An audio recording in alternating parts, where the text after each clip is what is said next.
Para sa mga naka-Rouser 135 na gustong mag-convert ng full wave na regulator rectifier, ganito po yung connection. So, bali ang gamit natin ay Lihua brand. Yan.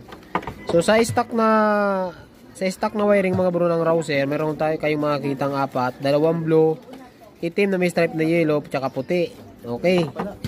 So, yan mga bro, yung puti is papunta ng battery. Yung blue galing ng stator. Floated na po yan. Tapos yung green is yung ating body ground. So dito naman sa charger, mayroong itim, pula, dilaw, puti, tsaka green. Yung itim, normally mga bro, ikakabit dapat sa accessory yan. Pero pwede ba pagsamahin dito sa pula? Pwede po yan kasi ang pinakamagandang gawin or ang dapat na wiring nito, yung itim, dapat mayroong yan accessories. So ikakabit natin dito sa pula para konti na lang, no? So ganun. Yung itim na may yellow, kakabit sa green, yan yung body ground. Yung blue, ikakabit dito sa puti. So, okay lang naman magkabaliktad yung dalawang blue. Yung dilaw, tsaka yung puti, pwede rin magkabaliktad dyan. Okay? Ulitin ko, yung dalawang blue, ikakabit sa puti or sa dilaw. Okay, magkabaliktad dyan. Yung pula, at saka yung itim, pinagsama natin, ikabit natin dito